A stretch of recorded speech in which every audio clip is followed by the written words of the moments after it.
Okay mga ka-super, meron po ako ituturo sa inyo na makikita nyo bakit ganyan tatlo. Hindi po ito triple rewind. Ito ay advanced single rewind. No? Single rewind lang gagawin natin. Pero triple power. No? Triple power. Gauge 21, 11 turns. Bakit triple power? Bawat pace ng axis natin magkakaiba ng latag. Magkakaiba yan. So, yung power nito, magkaiba, power nito, magkaiba. Pagsasama-samahin natin sa isang axis. So, kaya triple power. Okay, pisa natin. So, unang rewind, 1, 2, 3, 4, 5, no?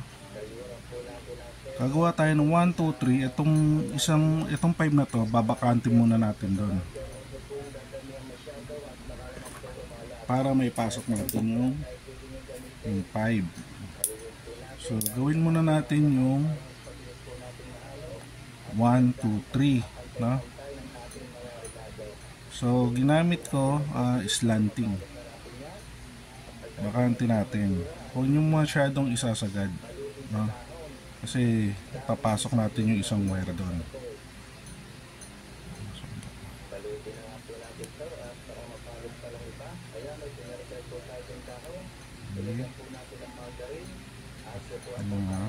Medyo hindi maganda coating ng axis ko. Nakabukol kasi. Pero kaya naman.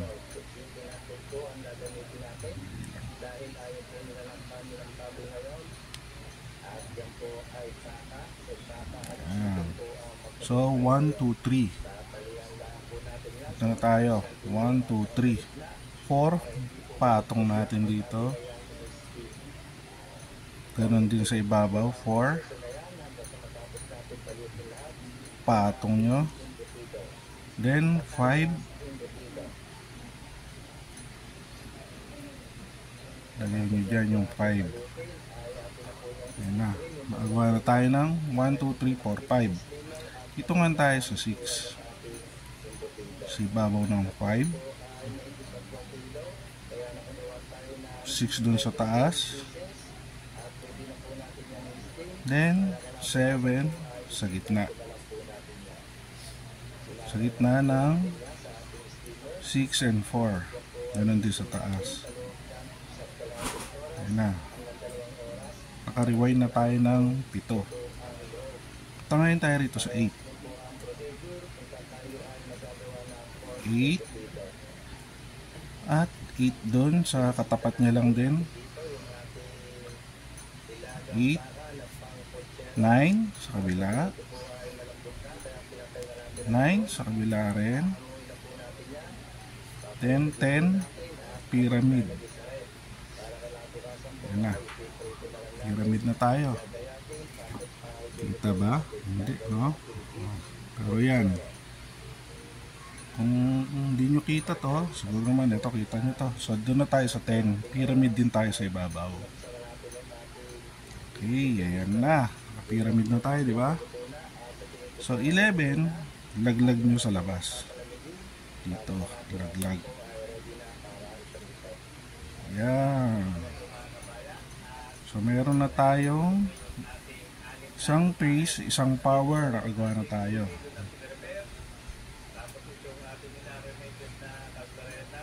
So buuin natin.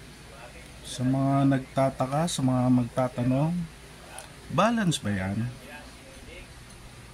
Siguro yung iba isipin nila hindi.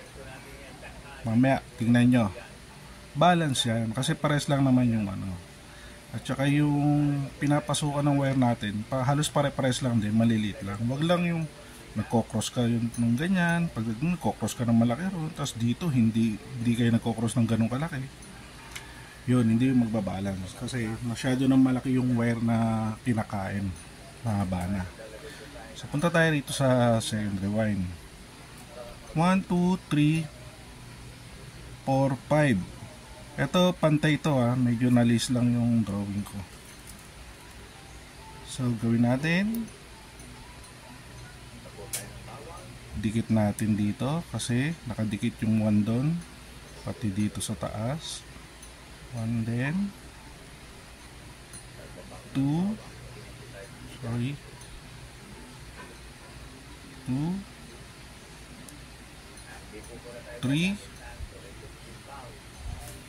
So medyo tulak natin kasi nawalan ng space yung number 5 ko, baka hindi pumasok dito. So ganun din sa 3 na 1, 2, 3, 1, 2, 3, 4. Patong na tayo dito, 4. Yan, ganun din sa taas. 5, 5. Yan na, pares na tayo may 5 no? Tangayin tayo sa 6. Lagay natin dito sa ibabaw ng 5. 6 doon. Halos pantay lang din sila. Ayan na. Ngayon yung 7 natin sa gitna. Ngayon 10, pyramid.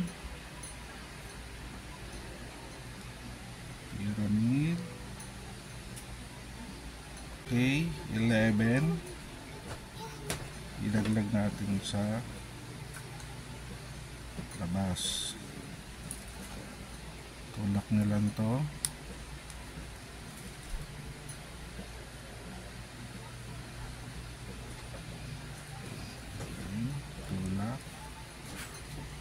Tulak lang natin. Okay guys, mga ka-super, nagawa na natin tong isang to, first rewind, then second phase ito. So ayan yung itsura nya no? Parehas lang din yan, parehas lang din. Ayan. Pero magkakaiba sa loob. Parehas sa labas, magkaiba sa loob. Okay, so dito na tayo sa pangatlong phase. Mag-prepare kayo ng ng panulak nyo no? Ito roller, tas isang manipis fiber din to fiber para may tulak, pasok nyo sa loob, may tulak nyo ganyan, yung mga kailangan itulak do sa loob kasi ito taba, di yung kakasya. So okay, last phase, gawin natin to 1, 2, 3, 4, 5. So gawa tayo ng 1, 2, tulak nyo para sumiksik siya ron. 2, tulak nyo na ron. Then 3, tulak nyo ulit para magkaroon tayo ng space dun sa 5 para may pasok na. Ito rin, tulak. Ngayon pitan nyo kasi pag pinatungan yan guguho yan pag hindi maigpit. So ngayon gawa tayo ng 4 sa ibabaw no? Sa ibabaw ng 2, 3. Ayan siya. Doon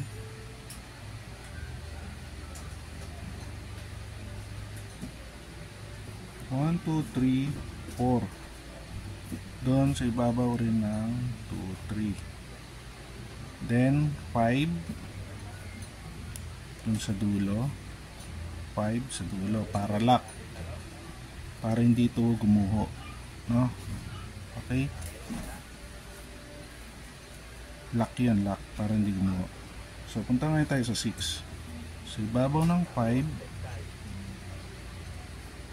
then ito tayo doon sa 6 ay ibabaw ng 1 and 2.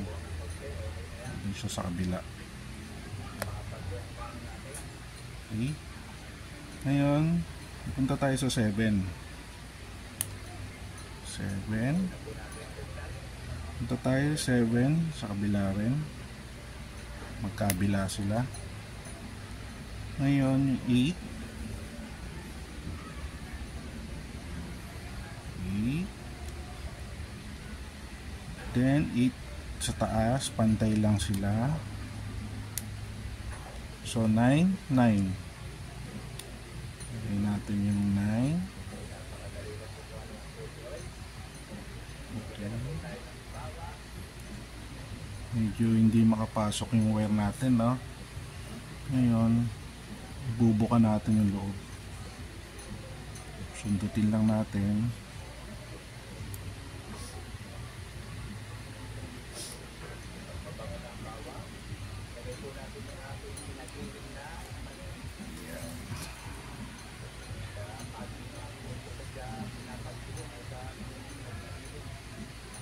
Yun, pumasok. 9. Kailangan kasi gawin nyo yan. Pag hindi nyo na iparehas yan, bubukol yung isang rewind nyo dyan. Hindi na magpaparehas yan. Kailangan talaga mailatag nyo na maayos. Hindi pwedeng, pwede na yan. Hindi pwedeng ganon. Okay? 10. 10. 10, 11. Okay, 11. Tapos na tayo. Pag nagawa nyo na maayos yan, magkakaparehas yan. Diba? Yun, no? Pare-parehas yan. Okay. Yan siya. Tuloy natin to. Gaya ng sinasabi ko, kailangan meron kayong panulak, meron kayong to, pang siksik, panulak, pambuka, tulak yung gano'n. Dapat meron kayo nito. Kasi pag hindi nyo tinulak sa loob, hindi nyo magagaya yan. Hindi nyo mape-perfect yan. Ito, medyo tulak lang ng konti. So hindi nyo magagaya. Hindi pwede yung pag ni-rewind nyo may bumukol, pwede na yan. Hindi pwede. Kailangan walang bubukol sa loob para may ayos nyo ng maganda, para pare-parehas, para pag umikot wala siyang vibrate. So equal lahat. So ayan na po ang ating triple power, pero andito tayo sa single rewind. Single rewind lang yan, pero triple power. So yun lang mga ka-super. Thank you.